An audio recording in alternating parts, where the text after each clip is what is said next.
Bueno, entonces estamos en Literarios 3. Vamos a esperar a Net y compañía. ¿Qué tal A la ver chamba, si, Winnie? pues, no les entendemos, pues es que dicen que no hay trabajo Ajá, y,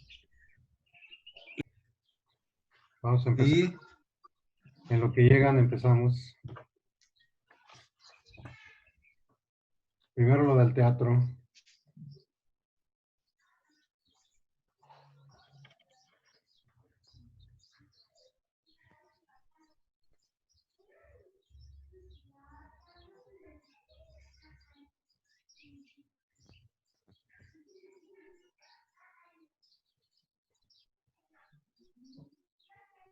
El teatro en el siglo XVI y XVII.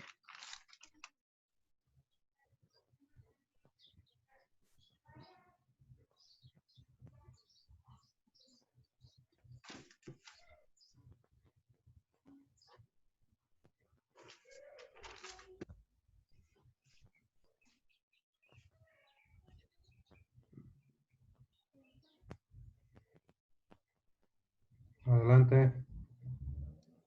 ¿qué pasó?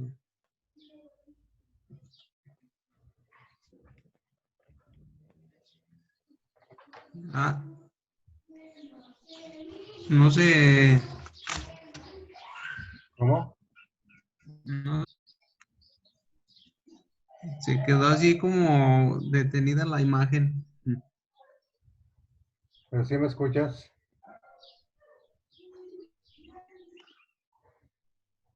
¿Tú sí me escuchas?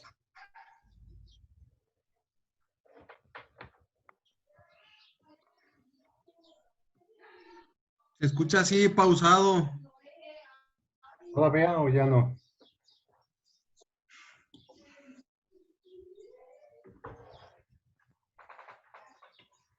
No, todavía pausado. A ver, ahí anda Juan Pablo. Buen día, profe. ¿Cómo se escucha? Bien, ¿Bien? ¿Sí está escuchas? bien. ¿Y Ricardo? Ya se escucha bien. Ah, adelante, ya estamos empezando. ¿Con qué empezamos, profe? Con el teatro en el siglo XVI. Alguien que quiera leer.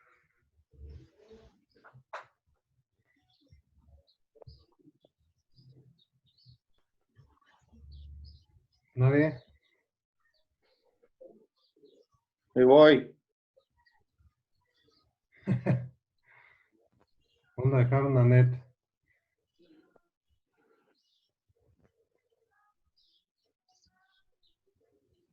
Ya no tarda en conectarse, profe. Muy bien. ¿Ya tienen la tarea ahí o todavía no?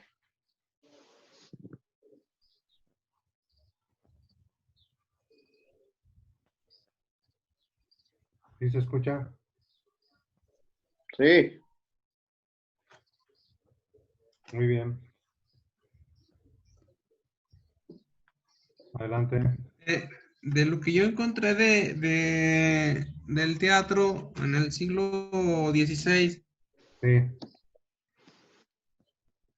según lo define el autor Jorge Rojas Garcidueñas, este libro es un ensayo monográfico, así es como, sí, o sea, una monografía es un escrito que se refiere a un solo tema.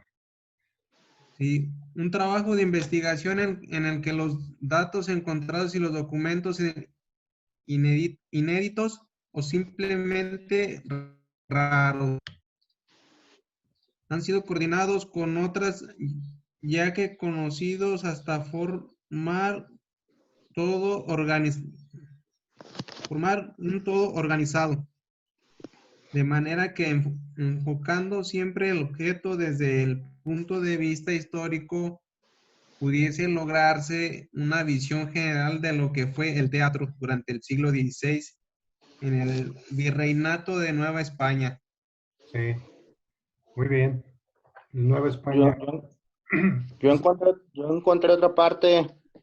A ver, Se le conoce el teatro español el siglo de oro, o sí, bien el teatro aurea español, a sí, la gran producción teatral comprendida durante los siglos XVI y XVII en los dominios tanto peninsuales como de ultramar que conformaban la corona española. Este externo periodo, que abarca más de un siglo, se le considera uno de los más fructíferos fructífero. debido a que vio nacer algunos de los dramaturgos españoles más conocidos universales como son Lope de Vega, Calderón de la Barca, Sí, Tirso Molina, Agustín Moreto y Juan Ruiz Alarcón. exactamente. De aquí de México. ¿No saben si anda Anet por ahí? Quedó dormida. Sí, profe, aquí estoy. Ah, muy bien. ¿Y Aldo? Ese sí se quedó ¿Y dormido. Aldo? Prosigo, profe. ¿Perdón? Sigo con la lectura del teatro español Sí, sí. sobre Adelante. lo que dijo Pablo. Sí, El adelante. teatro del siglo de oro se distingue por ser un tipo de representación que no seguía los cánones aristotélicos y gran parte de su producción estaba escrita en verso y se ponía en escena en unos recintos conocidos popularmente como corrales de comedias, con muy pocos medios escenográficos y lumínicos por compañías profesionales compuestas tanto por actores como por actrices. Sí, Y tras la... ¿Mande? sí, por ejemplo, perdón, el teatro se hacía en casas, en corrales, en patios grandotes, y la gente estaba de pie escuchando las obras, y no había cultura como hoy día en esos teatros de este siglo. La gente hablaba, comentaba, entraba, salía, y era un habladero mientras los actores actuaban, solamente se callaban este, si les agradaba la obra o si estaba cómica, de risa o si captaban la atención. Si no, era un platicadero. No sé si han visto películas donde a los actores cuando no les gustaba la obra les aventaban jitomates, cebollas. ¿No han visto películas así? Ah, sí, Sí, sí. Y era cierto, ¿eh? La gente llevaba su costal de este tipo de fruta y si no les gustaba, les aventaban hasta que salían del escenario. Muy bien, ¿qué más, Anet? Tras la llegada del Renacimiento y el resurgir de las ciudades por el restablecimiento del comercio, el teatro en Occidente escapa al control de la Iglesia y vuelve a hacerse presente en la vida cultural de las principales ciudades de Europa, propiciando que paulatinamente se creen de nuevo edificios estables con programación regular y las compañías itinerantes encuentren asientos.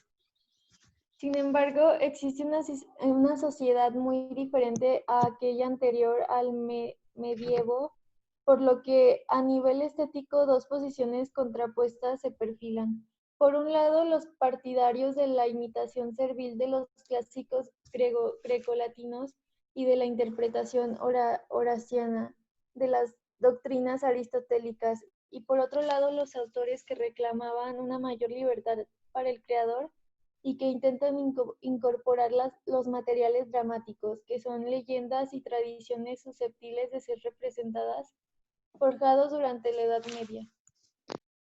Muy bien. Sí, lo que estás diciendo en otras palabras es que todavía en la Edad Media estaba la idea de Dios en los teatros. Eh, Se tomaban partes de la Biblia para escenificarlas o la vida de algún santo, de algún mártir de la iglesia y se llevaban a la escena. Pero poco a poco con el Renacimiento surge lo que se llama también el humanismo y el ser humano va a ser la figura central. Y poco a poco el tema religioso se va alejando, por lo menos en Europa. Aquí en México no, porque una de las misiones de los españoles era evangelizar a la gente de aquí y lo hicieron con el teatro.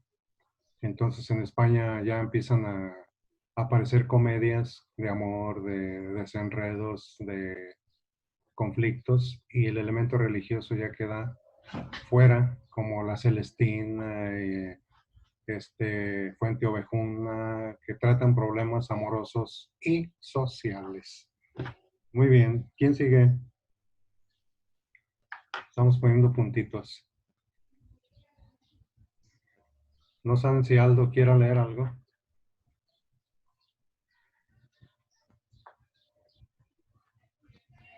¿De qué leo? ¿Qué tal, Una biografía, no hemos leído biografías. ¿Cuántas eran? Dos, ¿verdad? Sí, O el que la tenga a la mano. Como la de Juan Ruiz de Alarcón. Lele, ese mero. Bueno, un escritor novohispano del siglo de oro que cultivó distintas variantes de dramaturgia. Entre sus obras destaca La verdad sospechosa, comedia que contribuye. Es una de las obras clave del teatro barroco Barroco. hispanoamericano. Es comparable a las mejores piezas de Lope de Vega o Tirso de Molina. Su producción literaria se adscribe al género de comedia o carácter. Forjó un estilo construido a partir de los personajes e identidades muy bien definidas, profundas y difíciles de entender en la primera lectura. Dominó el juego de las palabras, de las asociaciones ingeniosas entre estas, y las ideas dieron como resultado un lenguaje lleno de refranes capaz de expresar una gran riqueza de significados. Muy bien. A ver, vamos a platicar de esto. Me voy a poner puntito. A los españoles nacidos en España se les llamaba peninsulares. A los hijos de españoles, papá y mamá nacidos en América, por ejemplo en México, en Perú, Argentina, se les llamaba criollos, hijos de madre y padre español, nacidos en América. Juan Ruiz de Alarcón era criollo, hijo de españoles. Todos los españoles peninsulares de Europa no los querían y los veían como españoles de segunda categoría, ¿no? Y aparte de que Juan Ruiz de Alarcón tenía, pues, vamos a llamarle así, defectos físicos. Era de corta estatura y tenía doble joroba, una acá en la espalda y otra aquí, en el pecho. Entonces, eso le hacía que los españoles se burlaran de él cuando llevó las obras de teatro allá a España. Incluso a Lope de Vega y otros autores españoles contrataban gente para que hiciera ruido, aventara cosas cuando se escenificaban las obras de Juan Ruiz de Alarcón por el hecho de que era un criollo. Por lo tanto, era un español de segunda categoría. Y luego le hacían versos con su defecto físico de la doble joroba y se burlaban hasta lo que no de sus defectos físicos. Y él aguantaba, ¿no? ¿Qué más hacía? Y él fue el creador de la llamada comedia psicológica, donde describe a los personajes con una perfección, ya que él, como era tímido por su físico, se dedicaba a observar a la gente. El típico que está en el rincón o apartado y observaba a la gente y veía las virtudes y defectos de los seres humanos. Las paredes oyen, ¿no? Las críticas, la gente criticona, los chismes, las envidias, toda la cuestión psicológica lo refleja en sus obras de una manera magistral. Ese era don Juan Ruiz de Alarcón, nacido en México, hijo de españoles. ¿Quién más quiere punto? Ahorita que hay oferta, ya que el sábado hay exámenes. ¿Escuchamos? Muy bien, ¿qué más? De González de Eslava, profe. Sí, adelante. Bueno, de ese hay muy poca información. Dice, poeta y dramaturgo español, nacido tal vez en Toledo y afincado en México, donde se publicaron en 1610 sus coloquios espirituales y sus sacramentales y canciones divinas al cuidado de Fray Fernando Bello de Bustamante. Pues el autor al parecer había muerto. Poseemos pocos datos sobre la vida de este autor, aunque sí se sabe que en América pasó por un proceso inquisitorial a causa de ciertas copias en 1575, aunque para algunos este es un motivo para sospechar su pertenencia al grupo de los conversos. Lo cierto es que en 1579 se ordenó sacerdote. Su obra dramática está constituida por 17 coloquios, 9 loas y 4 entremeses, que aparecen salvo el título entremés entre dos rufianes dentro de los coloquios. Muy bien. Primero dice que nace en Toledo. Toledo es una ciudad española que le dio, vivían tres tipos de gentes con tres distintas religiones: los árabes, los judíos y los cristianos. Converso, lo que pasa es que en España perseguían mucho a los judíos, incluso los expulsaron en 1492 y les dieron a los judíos españoles les dieron dos opciones. Una, o te conviertes al catolicismo o te vas de España. Y todos los que se convertían al catolicismo les llamaban conversos, pero seguían sospechando de ellos y por eso dice ahí que tenía problemas inquisitoriales. La Santa Inquisición se encargaba de perseguir y castigar a los que se convertían a la fe, conversos, pero que según ellos en forma oculta seguían practicando la religión judía y por eso se vino a México también por ese motivo. Se hace sacerdote y dice que escribe loas. La palabra loa es sinónimo de alabanza, sobre todo a las bondades y virtudes de Dios. Y un entremés era, como su nombre lo dice, entre, en medio de. Cuando se presentaba una obra de teatro formal, ustedes saben que está dividida en actos. Cuando se acababan uno o dos actos, metían algo así como sketch, como un sketch, una actuación corta, generalmente de carácter cómico, para que la gente se relajara, o los que iban a ir al baño a comprar algo, simplemente un relax, se presentaba en un entremés tipo sketch. Una vez terminada, seguía la segunda parte de la obra y con ello finalizaba. Y se dice que este autor fue el más importante de la Nueva España, pero tenía esa situación de que era converso, o sea, no confiaban la iglesia mucho en este tipo de personajes porque decían que seguían practicando su religión judía en forma oculta en sus casas. Muy bien, ¿qué más tienen en su agenda literaria?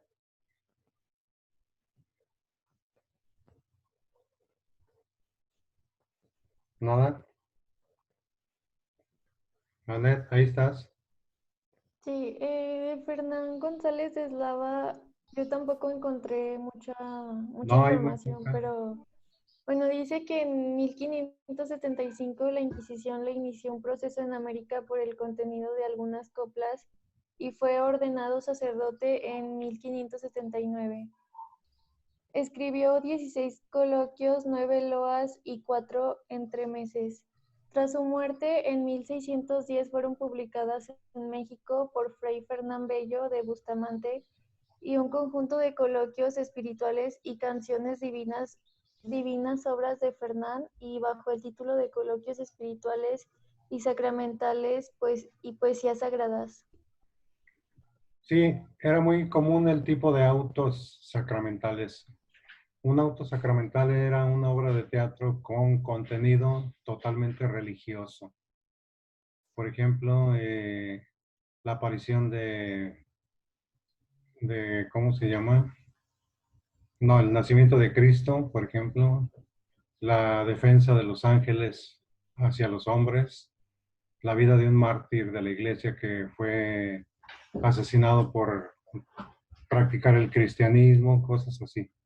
Entonces son temas eminentemente bíblicos.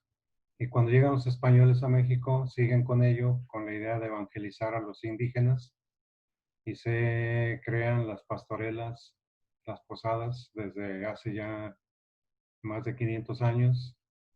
Y como ustedes ven, siguen vigentes, aunque ya una posada termina en un baile reggaetonero. ¿No es así?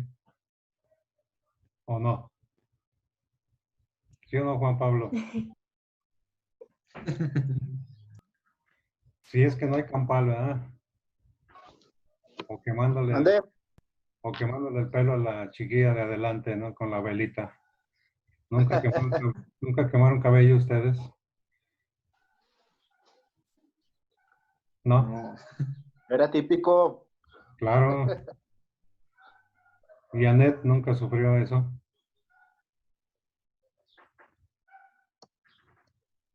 Ahí anda Annette.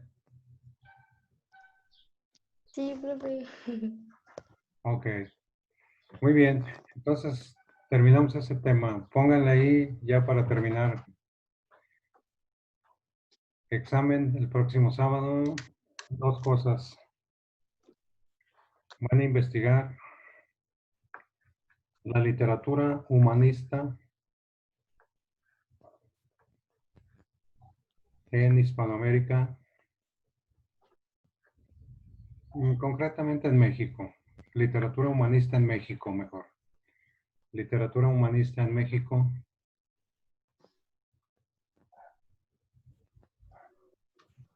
Y la biografía de Sor Juana Inés de la Cruz. ¿Cómo?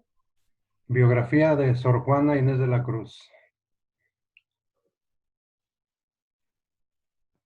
Y el tema es el humanismo literario en México. El humanismo literario en México.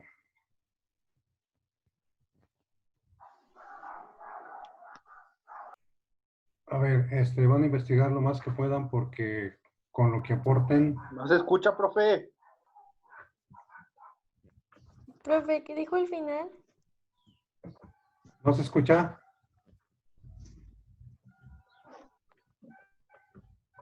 No se escuchó al No, final, profe. después de Sor Juana Inés de la Cruz, ¿qué dijo? Nada. ¿Sí me escucha? ¿Sí se escucha? Anet, No se escuchó, profe, nuevamente. a ver, ¿ahora sí? ¿O todavía no? Ahí ya se escucha bien, ahora sí nos puede repetir. Sí, ya se escucha. Sí, el humanismo literario en México. Ese es el tema. ¿Sí se escuchó? ¿Sí? Sí, Y la otra, la biografía de Sor Juana Inés de la Cruz. nada más. ¿No hay preguntas? De la biografía de Sor Juana Inés de la Cruz, ¿qué más es, profe? Nada más son dos, el humanismo literario en México. ¿Ese ya lo apuntaron?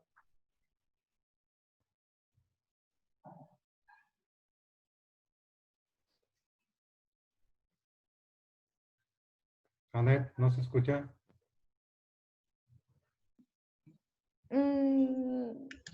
Ahorita ya se escuchó. El humanismo literario en México. Ese es uno. ¿Sí se escuchó, Ricardo? Sí, Sí. sí se escuchó. Y el otro, la biografía de Sor Juana Inés de la Cruz. Nada más. Son dos temas. Y listo. Y lo de sí, ok. ¿Lo de qué? No, nada, nada. No, que investiguen mucho para que participen y con eso voy a calificar. ¿Sí? ¿Sí se escuchó, Aldo? Sí, profe. Sí. Sí. Muy bien. Entonces, con eso terminamos y la siguiente examen de lo que ustedes aporten y de los puntos. O sea, ¿también va a ser igual que lo de hoy, profe? Sí, sí, sí, sí. Nada escrito, todo.